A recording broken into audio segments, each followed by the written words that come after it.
회사가 좀 어려워져서 다음 달부터 월급을 좀 깎아야 될 것 같아요. 미안하게 됐고요. 다른데 알아보셔도 괜찮아요. 뭐죠? 마치 미안하다고 하면 다 끝나는 것처럼 분위기를 잡는데요. 월급이 이대로 그냥 깎이거나 퇴사하는 수밖에 없는 걸까요? 이렇게 퇴사하면 실업급여라도 받을 수 있는 걸까요?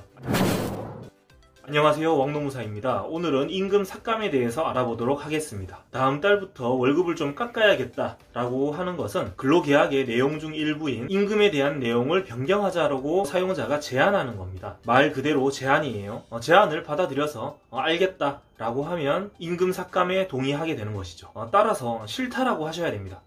그건 좀 곤란한데요. 싫습니다. 이렇게 제안을 거절하면 임금 삭감은 효력이 없습니다. 내가 동의를 해줘야 임금이 삭감이 되는 거예요. 적극적으로 명확하게 거부를 하지 않고 어물쩍 넘어가다가 몇 개월이 지나고 나서 노동청에 신고하면 묵시적으로 동의한 거 아니냐, 이런 식으로 일이 이상하게 꼬일 수 있으니 꼭 거절을 하시고 증거도 남겨두시는 편이 좋습니다. 거절을 잘 못하는 성격이신 분들도 있는데 이럴 때는 꼭 거절을 하셔야 돼요. 임금 삭감을 거부했으면 사장님은 다음 달에도 나에게 똑같은 임금을 줘야 합니다. 똑같은 월급을 줘야 해요. 그런데 사장님이 깎인 걸로 알고 그냥 삭감된 임금을 줬다. 이러면 임금체불에 해당합니다. 사장님, 이거 임금체불 아닌가요? 라고 물어보니 임금 삭감에 동의 못하면 그냥 집에 가라. 당신처럼 이기적인 사람은 필요 없다. 이렇게 말하면 해고에 해당하니 해고 통지서를 받거나 아니면 해고한다라는 말을 꼭 녹음하시기 바랍니다. 사장님, 지금 해고하시는 건가요? 해고가 아니라면 저는 계속 근무할 거고 월급이 적게 들어온 거에 대해서는 노동청에 임금체불로 신고를 하겠습니다. 이렇게 딱 부러지게 말씀을 하셔야 돼요. 사업주가 좀 두렵다고 느낄 수도 있는데요. 내 권리를 지키려면 사장님이 듣기 싫어하는 소리도 과감하게 할 줄 알아야 합니다. 다만 이렇게 사장님이랑 약간 언쟁을 하고 나면 계속 일하는데 좀 부담스러울 수는 있겠죠. 그나마 이제는 직장 내 괴롭힘 금지법 처벌 규정까지 생겨서 임금 삭감에 응하지 않았다고 사업주가 괴롭힌다. 사업주가 가해자일 경우에는 1,000만 원 이하의 과태료가 부과될 수 있습니다. 2021년 10월 14일 다음 달부터 시행이 됩니다. 나는 임금 삭감 싫다. 내 발로 퇴사하는 것도 싫다. 괴롭히면 직장 내 괴롭힘으로 신고할 거다. 이렇게 하면 사업주도 쉽게 노동자를 건들지는 못할 거예요. 그렇다면 이렇게 임금 삭감을 강요받고 있는 상황에서 퇴사하게 되면 실업급여를 받을 수 있을까요? 저는 임금 삭감은 싫은데요. 그냥 퇴사할게요 라고 해버리면 실업급여도 받기 어려울 수 있습니다. 실업급여는 두 가지로 접근해 볼 수 있어요. 첫 번째는 직장 내 괴롭힘. 노동청에 진정을 제기해서 직장 내 괴롭힘으로 인정을 받으면 자발적으로 퇴사해도 실업급여를 받을 수 있습니다. 두 번째는 임금체불. 임금체불이 있는 경우에도 실업급여를 받을 수 있는데요. 이건 유튜브에서 왕노무사 임금체불 실업급여 이렇게 검색하시면 참조할 만한 영상이 나옵니다. 근로계약 기간이 만료되는 시점에서 임금을 삭감한다고 하면 어떻게 될까요? 근로계약 기간을 1년으로 하고 일을 했습니다. 그 1년이 다 돼가는 시점에서 사장님이 좀 어려워서 월급을 깎아서 재계약을 해야겠다.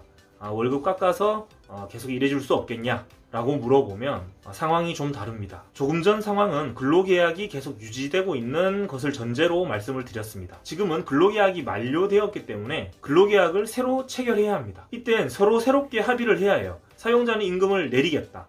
나는 싫다. 이러면 합의가 안 되는 거죠. 그럼 재계약이 안 되고 나는 퇴사를 하게 되는 겁니다. 그래도 이렇게 계약이 종료되면 사업주가 재계약을 거부한 경우가 아니라도 실업급여가 가능할 수도 있습니다. 같은 조건으로 재계약을 하자고 한 것이 아니기 때문이죠. 이런 경우 실업급여를 받으시려면 관할 고용센터에서 꼭 상담을 받아보시고 퇴사하시는 편이 좋겠습니다.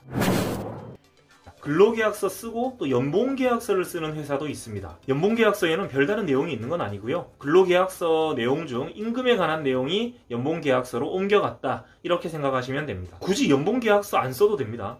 대기업이라고 연봉계약서 쓰고 알바라서 연봉계약서 못 쓰고 이런 거 아니에요. 알바도 연봉계약서 쓸 수 있습니다. 굳이 연봉계약서 따라 안 쓰고 연봉계약서 내용을 다 근로계약서에 담을 수도 있어요. 어쨌든 근로계약서 쓰고 연봉계약서도 쓰고 이게 가능한데요. 여기에서 노동자들이 참 어려워하는 부분은 바로 연봉계약 기간이에요. 근로계약 기간을 2년으로 해서 입사를 했는데 연봉계약은 1년마다 한다고 합니다. 최초 입사할 때 연봉계약을 했는데 1년이 지나면 이제 연봉계약이 끝나는 거죠. 그 시점에서 회사가 올해는 회사가 너무 어렵다. 그래서 연봉을 깎아야 된다. 그렇지 않으면 연봉계약을 새로 할 수가 없다. 이런 식으로 얘기를 하기도 합니다. 마치 연봉 삭감에 동의하지 않으면 연봉계약을 새로 못하니까 퇴사해야 되는 것처럼 말하는데요.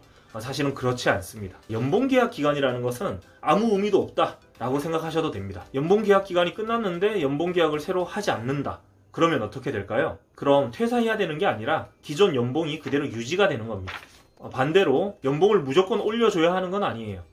매년 연봉이 올랐어요? 올해는 연봉이 안 올라. 그것도 가능합니다. 회사에서 연봉을 올려주겠다 했을 때 내가 동의하면 연봉이 올라가죠. 반대로 회사에서 연봉을 삭감하겠다 했을 때 내가 싫다? 라고 하면 그대로 유지는 되는 겁니다. 따라서 연봉계약서를 새로 쓰지 않아도 기존 연봉이 유지가 된다라는 것이고요. 만약 삭감된 연봉을 주면 임금체불에 해당하고 노동청에 신고할 수 있습니다. 연봉 삭감에 동의하지 않는다고 해고하면 당연히 부당해고겠죠. 연봉 삭감에 동의하지 않는다고 괴롭히면 증거를 모아서 노동청에 신고하고 사업주는 과태료를 내야 할 수 있습니다. 네, 오늘은 임금 삭감, 연봉 삭감에 대해서 알아봤습니다. 우리 사회는 아직까지 노동자들에 대한 그 리스펙이 좀 부족한 것 같아요. 근로계약이 아니라 월세 계약이라고 생각을 해봅시다. 월세를 내고 살고 있다가 집주인한테 제가 형편이 좀 어려워서 월세 좀 깎아야겠습니다 라고 하면 집주인이 뭐라고 할까요? 무슨 헛소리를 하냐, 정신 차려라, 방 빼고 싶냐, 이러겠죠. 그런데 노동자들에게는 주기로 약속된 임금이 있는데 그것을 회사가 좀 어렵다고 마음대로 깎아도 된다 라고 생각하는 게 좀 어이가 없고 안타깝습니다. 회사에서 임금을 깎아야겠다라고 하면 너무 당황하지 마시고 당당하게 거부 의사를 밝히시기 바랍니다. 영상이 도움이 됐다면 구독과 좋아요 부탁드리고 다음 시간에 또 만나요.